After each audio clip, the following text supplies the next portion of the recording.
안녕하십니까? 오늘 화요 기도에 나오신 모든 성도님들을 환영합니다. 오늘 오후에 잠깐 이시호 지사님한테 다녀왔는데요. 이제 통증이 많이 가라앉아서 이제 밑에까지, 원래 8층 입원실에 있는데 밑에까지 내려와서 이렇게 만날 수 있을 정도로 많이 호전이 된 것 같습니다. 그래서 기침을 하거나 할 때는 좀 통증이 조금 있는데 평상시에는 그렇게 통증이 많이는 없는 것 같습니다. 그래서 목요일이나 금요일까지 경과를 지켜보고 아마 퇴원을 할 것 같습니다. 퇴원을 잘해서 또 회복할 수 있도록 우리 성도님들께서 기도해 주셨으면 좋겠습니다. 오늘 함께 나눌 말씀은 준비된 사람 그러나 아직 쓰일 수 없는 사람이라고 하는 제목으로 함께 말씀을 나누고자 합니다. 오늘 함께 볼 성경 본문은 출애굽기 2장 11절부터 15절까지 있는 말씀입니다. 출애굽기 2장 11절부터 15절까지 있는 말씀입니다. 모세가 장성한 후에 한 번은 자기 형제들에게 나가서 그들이 고되게 노동하는 것을 보더니 어떤 애굽 사람이 한 히브리 사람 곧 자기 형제를 치는 것을 본지라. 좌우를 살펴 사람이 없음을 보고 그 애굽 사람을 쳐 죽여 모래 속에 감추니라. 이튿날 다시 나가니 두 히브리 사람이 서로 싸우는지라. 그 잘못한 사람에게 이르되 내가 어찌하여 동포를 치느냐 하매 그가 이르되 누가 너를 우리를 다스리는 자와 재판관으로 삼았느냐.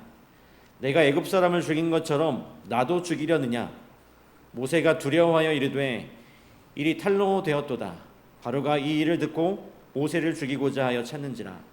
모세가 바로의 낯을 피하여 미디안 땅에 머물며 하루는 우물 곁에 앉았더라.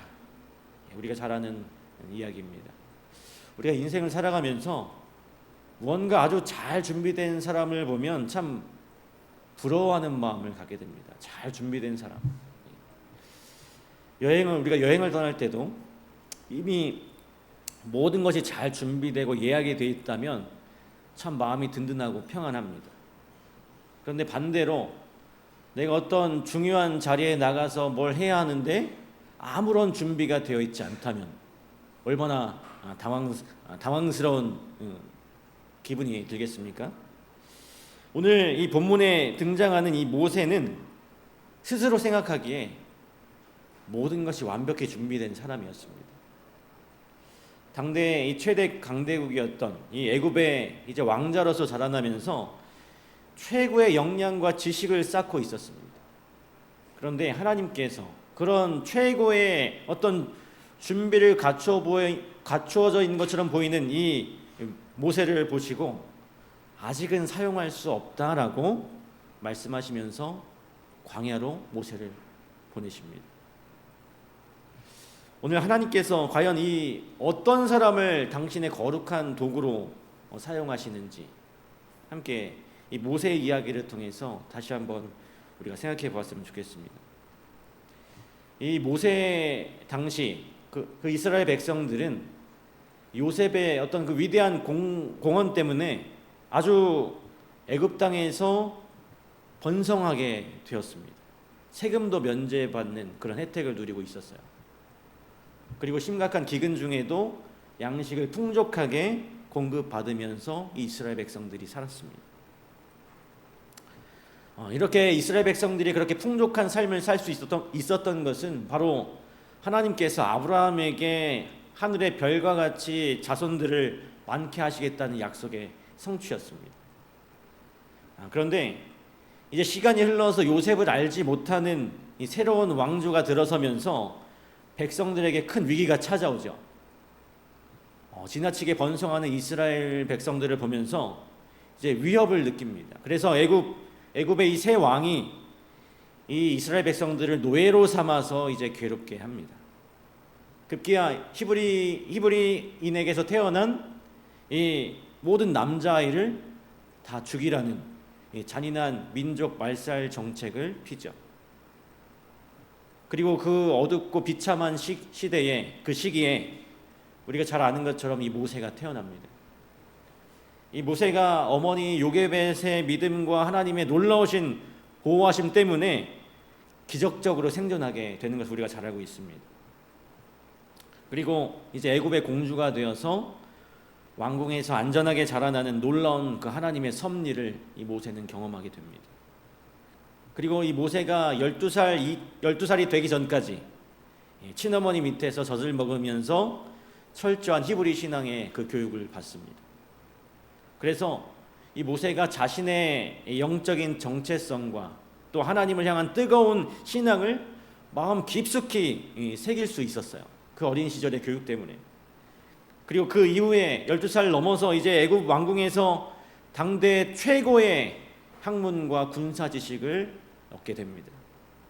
최고의 엘리트로 성장하게 되죠. 사도행전 7장 22절에도 보니까 모세가 애굽 사람의 학술을 다 배워서 그 말과 행사가 능하니라 라고 기록되어 있습니다. 요즘 시대로 비유하자면 이 세계 최고의 명문대학에서 공부를 하고 졸업을 하고 정말 유명한 글로벌 대기업의 후계자가 된 그런 것과 똑같은 것이죠. 그래서 학문과 지혜와 군사적인 리더십과 훌륭한 인성까지 갖춘 아주 최고의 지도자의 모습을 갖춘 모세가 된 것입니다. 여러분, 우리가 이제 오늘 본문에서 모세가 애굽 사람을 쳐서 죽였지 않습니까? 우리가 이 모세가 애굽 사람을 쳐 죽인 사건을 바라보면서 우리가 단순히 모세의 감정적인 폭발로 인해서 그 애굽 사람을 쳐 죽였다라고 생각을 합니다. 그런데 이 모세는요, 고도의 훈련을 받은 사람이었어요. 그리고 냉철하고 지혜로운 인물이었습니다. 그리고 그의 행동에는 나름대로의 확신이 있었습니다. 히브리서 11장 24절부터 26절에 보면 믿음으로 모세는 장성하여 바로의 공주의 아들이라 칭함을 거절하고 도리어 하나님의 백성과 함께 고난받기를 잠시 죄악의 낙을 누리는 것보다 더 좋아하고 그리스도를 위하여 받는 능욕을 애굽의 모든 보화보다 더 큰 재물로 여겼으니 이는 상 주심을 바라봄이라 라고 기록되어 있습니다. 여러분, 이 말씀은 모세가 그 40살 때 이미 마음속에 품고 있었던 확고한 신앙관을 잘 보여주고 있는 것입니다. 모세가 단순히 세상적인 실력만 뛰어난 사람이 아니라 영적으로도 아주 깊이 준비된 사람이었다라고 하는 것이죠. 그 화려한 애굽의 그 사치와 온갖 우상 숭배의 강력한 유혹 속에서도 여호와 하나님만 온전히 섬기기로 그 마음속에 굳은 결심을 하고 있었던 것입니다. 심지어 이 애굽의 왕이 계승자가 되기 위해서 필수적이었던 이방 그 사제 직분을 단호하게 거절했어요. 이 모세는 거짓 신들에게는 결코 경배할 수 없다라고 하는 결연한 의지가 있었습니다. 그러면서 그런 결연한 믿음을 통해서 신분 그 박탈의 그 위협 앞에서도 흔들리지 않았습니다. 여기 부조화 선지자에 보니까요, 그러나 천지의 창조주이신 오직 한 분 하나님 외에는 아무 다른 신에게도 경배하지 않겠다는 그의 결심은 흔들리지 않았다. 그는 사제들과 예배자들에게 감각이 없는 대상을 미신적으로 숭배하는 일에 어리석음을 보이며 따졌으나 아무도 그의 변론을 논박하거나 그의 목적을 변경시킬 수 없었다. 이처럼 모세는 정말로 놀라운 논리와 확고부동한 그 신앙을 가지고 있었습니다. 아무도 그를 꺾을 수가 없었어요. 그리고 그의 뛰어난 지도력은 역사상 그 어떤 위인보다도 훨씬 출중하고 위대했다라고 하는 것입니다. 그는 역사가였고 철학자였고 시인이었고 군대 장관이었고 입법자로서 그와 견줄 사람이 세상에 없었다라고 하는 것입니다. 하나님께서는 이처럼 뛰어난 재능을 당신의 영광을 위해서 아낌없이 포기할 수 있는 사람을 부르십니다. 모세는 애굽이 줄 수 있는 찬란한 그 명예와 부귀를 바라보지 않았어요. 그리고 그리고 그 고통받고 있는 백성들과 함께하기를 선택했습니다. 그래서 하나님께서 특별하게 이 모세의 삶에 개입하셨고 그의 참된 교육을 담당하셨습니다. 우리가 때로 살아가면서 우리에게 어떤 특별한 재능이나 훌륭한 환경이 주어지지 않았음을 인간적으로 아쉬워할 때가 있습니다. 그러나 우리가 과연 우리에게 그것이 가득 주어졌을 때 하나님을 위해서 기꺼이 포기할 진정한 준비가 되었는가 한번 생각해 볼 필요가 있는 것입니다. 모세는 주님을 위해서, 하나님을 위해서 자신의 모든 것을 바칠 준비가 되어 있던 사람이었습니다. 정말로 참으로 고결한 그런 신앙인이었어요. 그런데 놀랍게도 하나님께서 이처럼 완벽해 보이는 모세를 아직 쓸 수 없다라고 이렇게 말씀하시는 것입니다. 모세는 아직 그의 평생 사업을 위한 준비가 되어 있지 않았다. 그는 하나님의 능력을 의지하는 법을 배우지 못했다. 여러분, 모세의 인생이 120년인데 정확하게 40년씩 나눠져 있습니다. 애굽 왕궁에서의 그 화려한 40년, 그리고 미디안 광야에서의 40년, 그리고 마지막 이스라엘 지도자로서의 40년의 삶이었어요. 인생의 가장 전성기인 그 40세에 모세는 정말로 거룩한 그 구원 사업을 시작하려고 했지만 오히려 하나님께서 그것을 허락하지 않으시고 광야로 보내셔서 더 단련하게 하십니다. 오히려 정말로 혈기왕성한 전성기에 광야로 가게 된 것이죠. 하나님을 향한 신앙의 방향은 정말 확실했습니다. 하나님의 능력을 의지하는 방법을 몰랐을 뿐이에요. 오늘날 우리가 살아가는 우리 신앙도 마찬가지입니다. 우리가 아무리 오랜 시간 교회를 성실히 다니고 또 마음의 중심이 하나님을 향해 있다 할지라도 정작 우리의 삶에 어떤 무거운 문제를 마주할 때 하나님의 능력을 전적으로 의지하지 못할 때가 많다라고 하는 것입니다. 그리고 인간의 경험을 앞세워서 실수를 범할 때가 너무나 많다는 사실이에요. 이 모세는 하나님을 위해 살겠다는 그 동기와 목적만큼은 확실했습니다. 그리고 가슴속에 뜨거운 열정도 있었어요.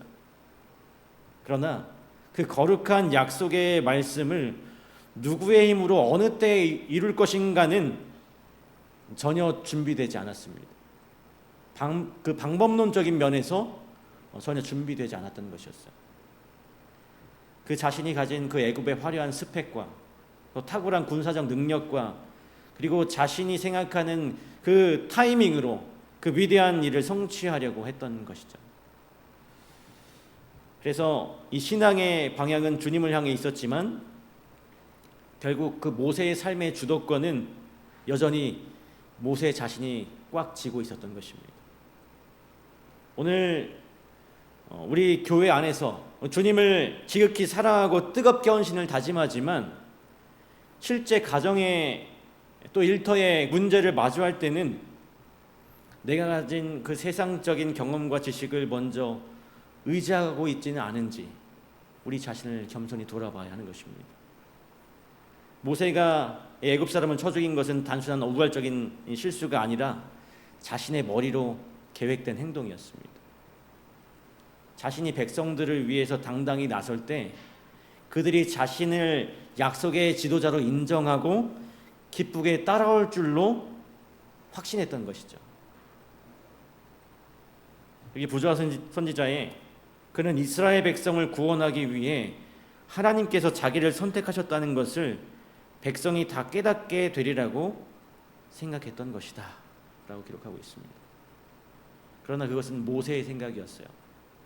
결코 하나님의 거룩하시고 흠없는 방법이 아니었습니다. 아무리 목적이 선하고 올바를지라도 하나님의 방법과 하나님의 그 타이밍이 아니라면 그것은 온전한 순종이라고 할 수 없는 것입니다. 겸손히 자신을 굴복하는 그 방법을 배우지 못한 이 모세는 결국 가장 활력이 넘치는 그 40세에 거칠고 쓸쓸한 광야로 보내져야 했습니다. 그러나 여기서 우리는 하나님의 정말 끝없는 은혜와 사랑을 깊이 깨닫게 됩니다. 비록 이 모세가 인간적인 준비는 되었지만 아직 쓰임받지 못하는 그 모세를 단번에 버리지 않으시는, 그리고 광야에서 천천히 다 훈련시키는 그 하나님의 섭리 때문에 그렇습니다. 이 성경 속에 위대한 믿음의 거장들이 참 많은데 그 믿음의 모든 거장들도 모두 이와 같이 그 미디안 광야의 그 깊은 연단의 과정을 거쳐야만 했습니다. 아브라함 역시 이 자손을 풍성히 주시겠다는 하나님의 그 신실한 약속을 굳게 믿고 신뢰했습니다. 그러나 인간적인 그 조급함 때문에 자신의 방법대로 하갈을 취하면서 이스마엘을 낳는 큰 실수를 범하게 되죠. 야곱 역시 장자권의 축복을 주시겠다는 그 하나님의 확실한 약속을 성취하기 위해서 인간적인 깨와 거짓말을 했습니다. 영적으로 안타까운 것은 이 모든 뼈아픈 실수들이 하나님의 약속을 너무나 잘 믿고 있었기 때문에 일어났다라고 하는 것입니다. 하나님의 약속을 깊이 신뢰하면서도 그것을 성취하는 과정에서 하나님의 능력이 아니라 자신의 힘과 인간적인 방법을 선택했다라고 하는 것입니다. 오늘을 사는 우리 역시 똑같은 영적인 실수를 매일의 삶 속에서 반복하며 삽니다. 예수님의 재림을 간절히 기다리고 또 남은 자손의 그 거룩한 사명을 알면서도 정작 일할 때는 내 생각과 내 고집대로 행할 때가 너무나 많다라고 하는 사실인 것이죠. 오늘 우리가 이제는 우리의 그 낡은 생각과 인간적인 조급함을 하나님 앞에 내려놓고 하나님의 거룩한 뜻에 온전히 굴복할 수 있는 사람들이 되어야 하는 것입니다. 주님의 방법과 주님의 그 타이밍을 온전히 기다리고 또 겸손하게 성숙한 순종의 자리로 우리 모두 함께 나아가게 되길 간절히 바랍니다. 구약 성경에 사무엘하 6장에도 이와 유사한 영적인 실수가 아주 안타깝게 반복되는 모습을 보게 됩니다. 다윗 왕이 이제 이스라엘이 안정된 후에 가장 먼저 하나님의 거룩한 그 법궤를 예루살렘으로 모셔오고자 결심했죠. 과거 블레셋에게 빼앗겼다가 오랜 세월 동안 어디 외딴 곳에 안타깝게 그 법궤가 처박혀 있는 그것을 정성껏 이제 존귀한 곳으로 옮기려고 했던 것입니다. 이 다윗이 그 하나님을 정말로 사랑하는 지극한 열정으로 그 일을 계획했어요. 그리고 온갖 악기를 동원해서 그 행렬을 준비했습니다. 그런데 그 법궤를 기쁨으로 예루살렘으로 옮겨오는 그 영광스러운 과정에서 어떤 일이 생깁니까? 아주 비극적인 일이 생기죠. 이 3절 또 6절로 7절을 보면 그들이 하나님의 궤를 새 수레에 싣고 산에 있는 아비나답의 집에서 나오는데 아비나답의 아들 우사와 아요가 그 새 수레를 보니라. 6절과 7절 그들이 나곤의 타작마당에 이르러서는 소들이 뛰므로 우사가 손을 들어 하나님의 궤를 붙들었더니 여호와 하나님이 우사가 잘못함으로 말미암아 진노하사 그를 그곳에서 치시니 그가 거기 하나님 궤 곁에서 죽으니라. 소들이 갑자기 날뛰어서 그 법궤를 보호하려고 했어요.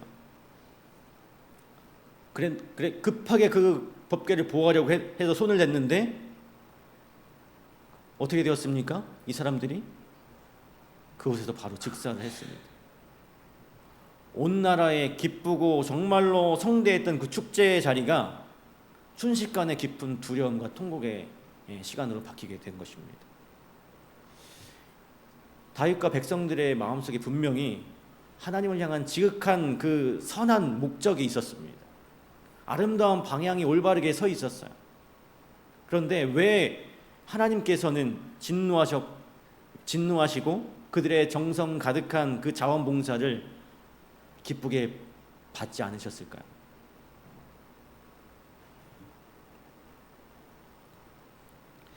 민수기 4장 15절에 진영을 떠날 때에 아론과 그의 아들들이 성소와 성물의 모든 기구 덮는 일을 마치거든 고핫 자손들이 와서 맬 것이니라.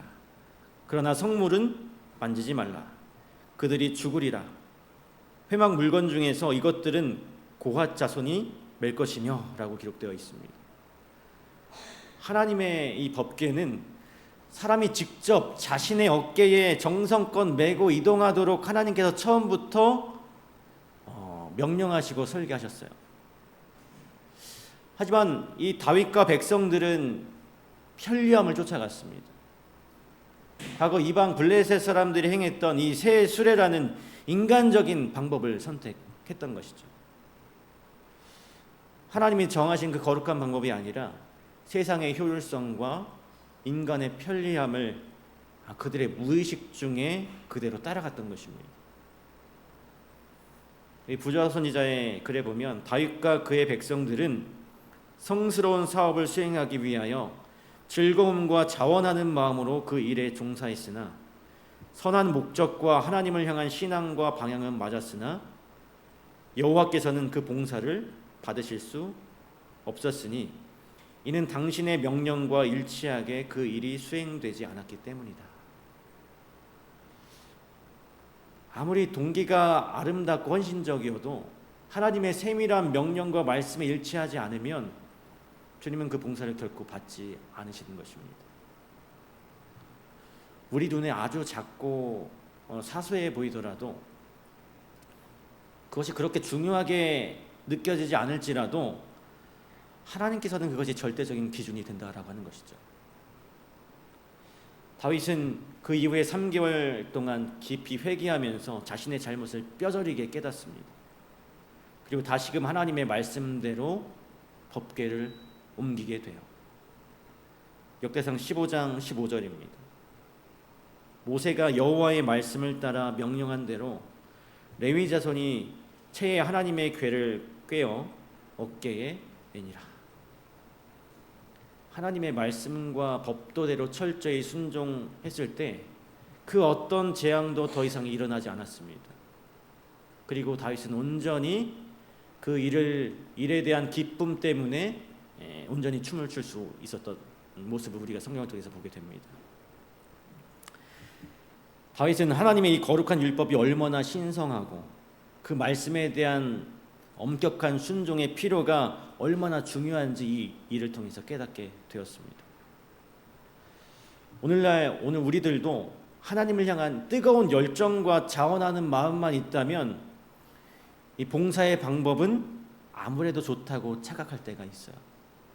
하지만 우리에게 진짜 필요한 참된 믿음은 하나님이 정하신 방법과 타이밍까지도 온전히 신뢰하며 묵묵히 따르는 것입니다. 아무리 철저하게 준비되어 있고 신앙의 방향이 올바르게 서 있을지라도 하나님의 뜻에 온전히 순종하며 기다리지 못하는 사람은 쓰임받을 수 없다라고 하는 것입니다. 이 성경 속의 법궤의 정확한 무게는 순금으로 정교하게 만들어진 이 속죄소의 무게로 인해서 대략 150에서 250kg 정도 되었다고 합니다. 이렇게 무거운 거룩한 법궤를 4명의 사람이 직접 어깨에 메고 그 험준한 산길을 오르는 것이 얼마나 인간적으로 봤을 때 비효율적인, 얼마나 또 고된 일이었을까요? 이 세상의 편리함과 인간적인 합리적인 효율성을 따져보면 이 튼튼하고 정교한 새 수레에 싣고 가는 것이 훨씬 더 지혜롭고 세련된 방법처럼 보입니다. 그러나 하나님의 거룩한 명령은 때때로 우리에게 인간적인 어떤 불편함을 요구하시면서 주님을 향한 온전한 순종을 바라고 계세요. 세상의 눈과 또 세상의 가치관으로 바라보았을 때 아주 비효율적이고 미련해 보이는 그런 방법일지라도 우리가 하나님의 말씀대로 하는 것이, 하나님의 말씀대로 행하는 것이 참된 생명의 길이라는 것을 여러분 꼭 기억하시길 바랍니다. 모세 역시 자신의 그 나이 40세에 가장 권력이 출중하고 인간적인 힘이 강력했을 때 자신의 방법으로 나서는 것이 효율적이라고 믿었습니다. 그러나 하나님께서 보시기에 가장 효율적인 사람은 자신의 뛰어난 스펙이나 지혜를 자랑하는 사람이 아니라 기록된 말씀 그대로 단순하게 순종하는 사람인 것입니다. 시대의 소망의 가장 어린아이와 같은 제자가 하나님의 사업에는 가장 효율적인 사람이다라고 하는 구절이 있습니다. 세상의 가치관이 우리를 향해 미련하다라고 이야기하고 비효율적이라고 비웃고 손가락질할지라도 우리는 오직 우리 주님의 말씀을 아주 단순하게 순종해야 하는 것입니다. 바로 어린아이와 같은 때묻지 않는 그 단순한 마음으로 우리 주님의 말씀에 전적으로 순종하며 나아가는 우리 모두가 되길 간절히 바랍니다. 모세는 스스로 충분히 준비되었다고 확신했어요. 주변의 모든 사람들이 바라봐도 모세는 정말 훌륭한 영웅이었습니다. 그러나 하나님의 거룩한 사업을 수행하기에는 여전히 영적으로는 비효율적인 사람이었고 아직은 하나님께 전적으로 쓰일 수 없는 상태였습니다. 하나님을 온전히 신뢰하고 의지하는 법과 또 자신의 인간적인 힘을 내려놓는 법을 그 적막한 광야에서 철저하게 배워야만 했습니다. 오늘 사랑하는 성도 여러분, 우리 영적인 신앙의 올바른 방향뿐만 아니라 그 믿음을 여러분의 삶 속에 실천하는 세세한 방법까지도, 그리고 주님이 내 삶 속에 역사하시는 그 타이밍까지도 전적으로 우리 하나님께 온전히 맡겨드리는 전적으로 효율적인 오늘 우리 모두가 되길 간절히 바라면서 말씀을 마치도록 하겠습니다. 이 시간에 우리 함께 개인 기도하는 시간 갖도록 하겠습니다.